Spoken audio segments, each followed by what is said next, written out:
Today let's learn how to make a sublimation tumbler. So the program that I like to use is called Inkscape. I have it saved in my toolbar down here. Once that loads, you're going to go down here to New Document.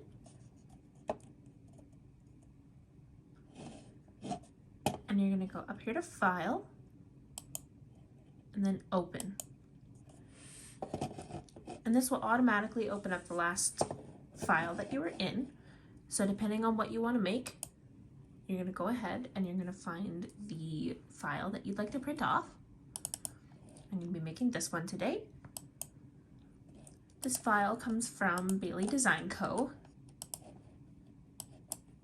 And you are going to size it to your tumbler. Each tumbler is a different size, but this is the size that works the best for me, which is 23.8 by 21. And once you have it sized right, you're going to go back up to File, or you can use Control P, and you are going to print. Then what you're going to do is you're going to go to Preferences once you have your sublimation printer selected.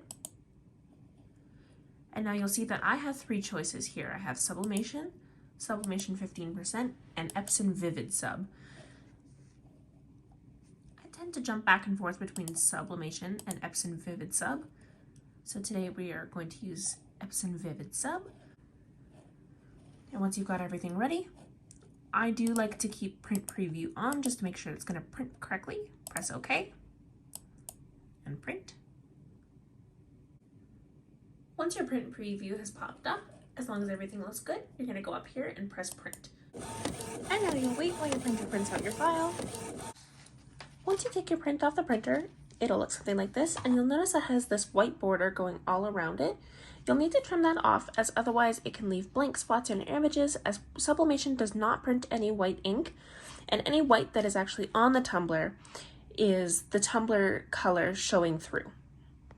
Before we wrap it, you're going to want to take a paper towel that is soaked in rubbing alcohol, and you're just going to want to rub the whole tumbler down. And what this does is it will remove any fingerprints from the tumbler itself, and you can also go ahead and lint roll it to remove any lint that the paper towel may have left behind or any dust that may have been floating in the air. Once you've trimmed off the white spots, it should look something like this. And now you're going to take your tumbler and you're just going to center it in the middle here. And then what you're going to do is you're going to take one edge and wrap it around the tumbler. And take the other edge and wrap it around as well. Once you've cut the image and you've wiped down your tumbler, place the tumbler down, aligning it in the middle. It doesn't have to be exact, of course. And what you're going to want to do is you are going to take the piece of paper and you're going to wrap it around, and you're going to make sure that it's lined up with the top and bottom of the tumbler. And this is the way that I do it. So what I do is I put my thumb down here at the bottom, and I wrap my whole hand around the tumbler and I pull back as tight as I can. And what this does is it removes any air that may be between the image and the tumbler. And what this does is it prevents ghosting. So now that that's tight, I'm going to keep a tight hand here. And I'm just going to wrap the image around. And now if yours is not lined up properly, this is where you can fix it. To avoid any white spots on your tumbler, but if everything is good, then you can go ahead and take a piece of tape and tape the tumbler. You can tape it as many times as you need. I do like to do a full tape of the seams. So what I do is I tape at the middle, the top, and the bottom first.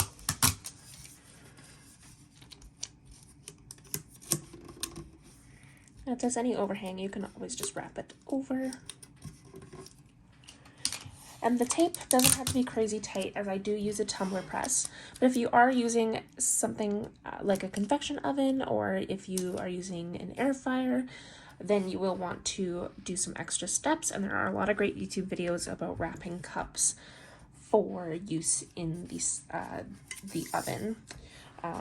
Because the tumbler press does hold more constant pressure, I don't need to tape it up as much, but I find that I get better results when I do tape up the seam fully instead of just here, there, and there. But of course, everything is trial and error, so what works best for me might not work best for you. And you'll see that everything is nice and tight. and my seam is good. And now let's move on to the tumbler press. This is my Better Sub tumbler press. It was recently given to me by my fiance for Christmas and he got it on Amazon. So let's go ahead and flip the switch and turn it on. So I'm just going to stick the tumbler in and then I'm going to close it around the tumbler and press the go button. Once the time is up, you're just going to open up your tumbler press again and take it out using heat gloves because it is extremely hot. Once it cooled down enough, I just like to peel off the paper, of course, and then your tumbler is ready to go. Thank you so much for watching. I really hope that helped you learn how to sublimate a tumbler, and if you have any requests, please feel free to leave them down below and I will help you as much as I can.